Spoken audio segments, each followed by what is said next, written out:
Tonight on CTV News, we have a look at a fashion show in Old Town, plus a look at some greener ways to get around town. All this, plus weather, sports, and entertainment coming up on CTV News Now.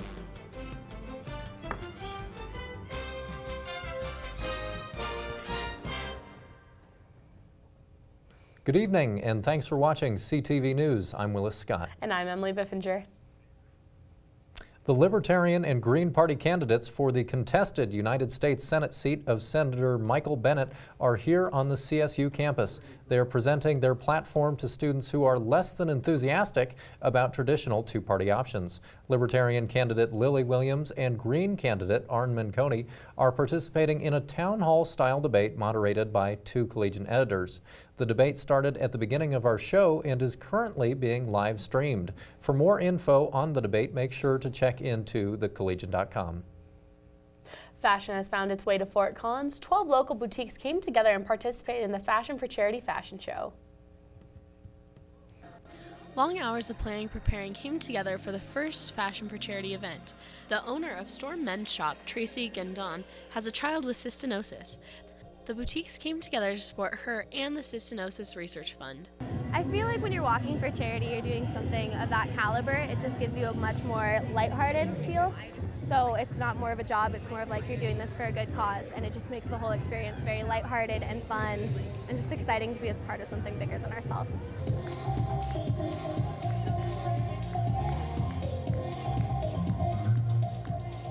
So what this is 12 Old Town stores that really wanted to showcase that we do have fashion in Fort Collins. There is a presence here, and there's a lot of variety and different price levels to choose from. So that was the original idea, and they really just wanted to show that you don't have to drive to Denver anymore. You don't have to shop online. It's right here.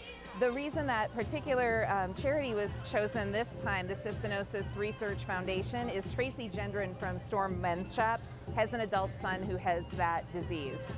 So she chose that for this one. As Gretchen mentioned from the stage, future events will have different charities attached to them.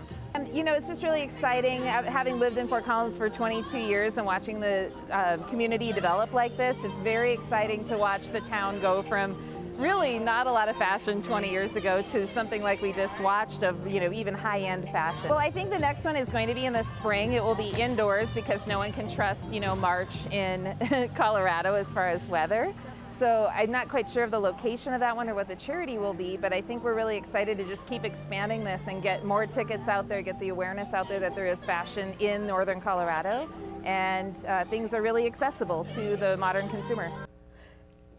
If you weren't able to attend the show but would like to stay in the loop with all the events in Old Town, please visit downtownfortcollins.com.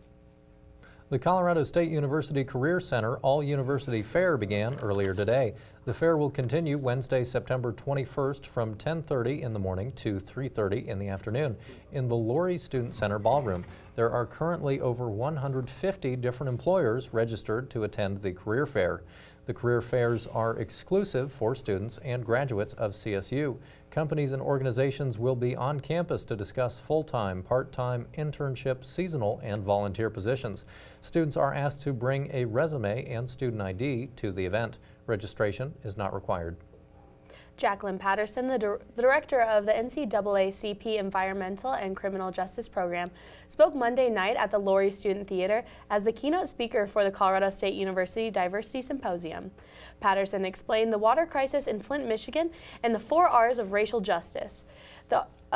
She argued that the crisis affected the Flint community because it is a low-income and politically disenfranchised area and a predominantly African-American demographic.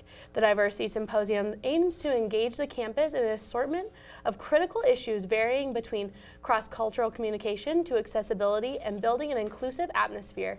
The symposium will hold events until Thursday, September 22nd. If you're over 16, you've probably learned that cars don't drive for free. Gas prices fluctuate, and many are concerned that oil is not environmentally friendly or sustainable. Some Fort Collins drivers have swapped out the traditional gas-fueled car for something more economical.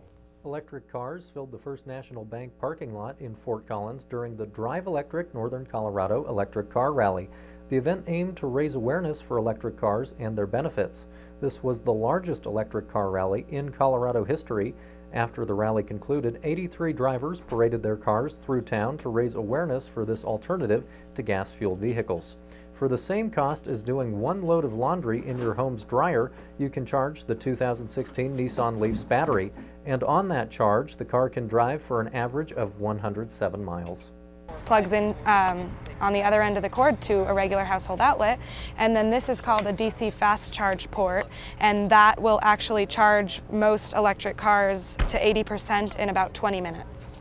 These cars are really amazing cars. They've got some of the highest consumer ratings and consumer loyalty to their brands because people love how safe they are, how quiet they are, how well they drive. Overall, they're just incredible cars, and you could see that by the turnout of nearly 100 people at our event today. You can test one of these cars at a ride and drive event at an upcoming health fair. It will be held at the Northside Asplund Center on October 5th.